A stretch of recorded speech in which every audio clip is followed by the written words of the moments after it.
as you just saw, the house outside shingling's pretty much done. I've got a little bit more to do, maybe a day's worth, but it's nothing that I'm going to even attempt to do right now. The rest is 99% done. There's a few little places I got to take care of. They're up higher, there's too much snow on the roof, so they're going to wait. But later, I'm working on a new, and you know, you can give me your thoughts on that. I'm working on a new sort of coffee adventure, I guess. Trying to help out a guy in Kenya who's, and I think I've mentioned him before. You know, he started raising coffee a few years ago. I've had some of his coffee. It's really good coffee. But, you know, he's having trouble selling it. And I can't afford to buy his whole crop. So, well, I'll tell you more about it after, and you can tell me what you think. Well, I just got back in. Yes, I need a shower, shave, but it's been a busy day. Got the shingling done.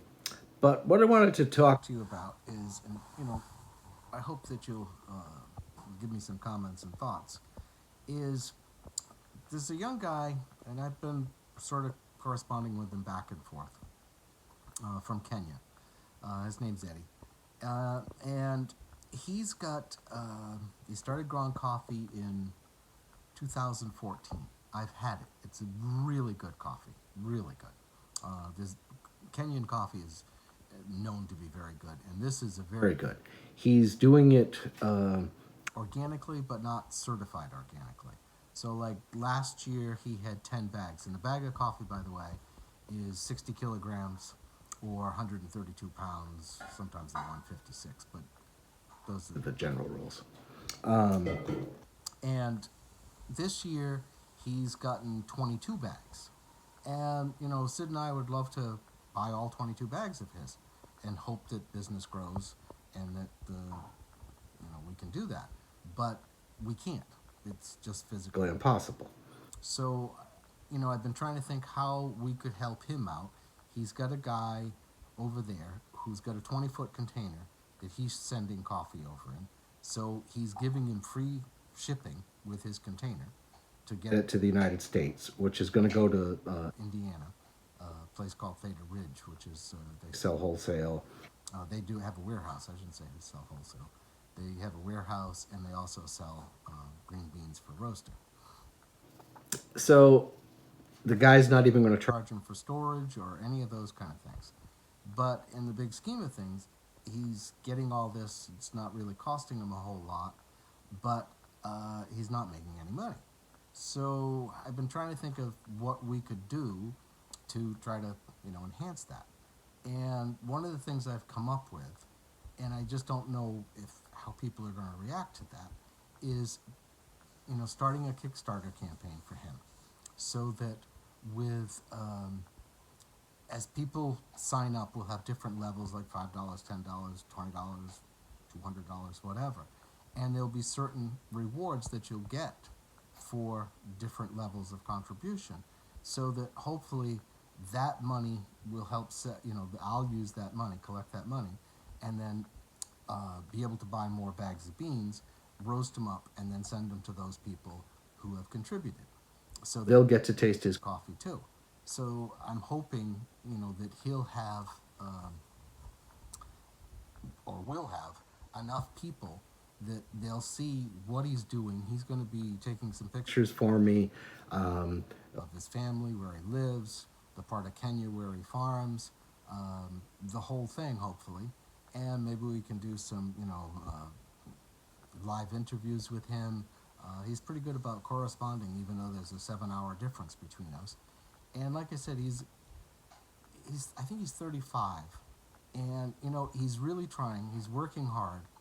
And it's one of those things that I just feel for the guy, because I've done farming. And, you know, that aspect of it, you work, you work, you work. He's had a great year.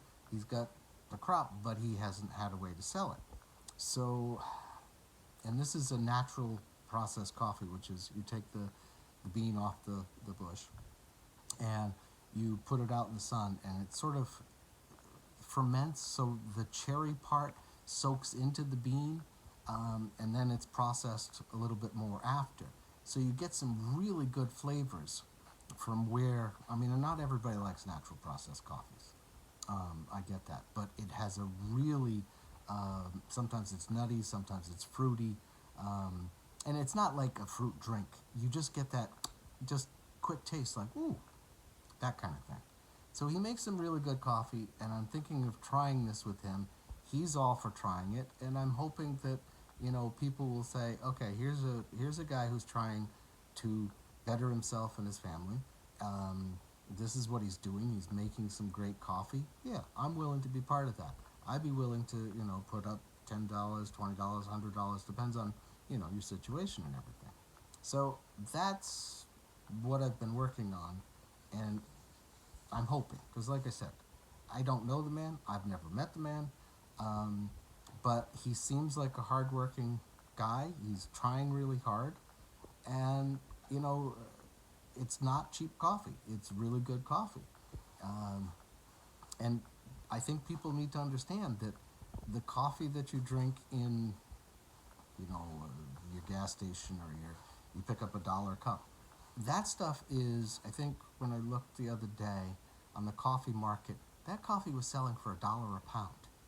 Um, that's that kind of coffee. This is specialty coffee. This has got real taste, real flavors, something that once you start drinking it, it's really hard to go back to that old stuff.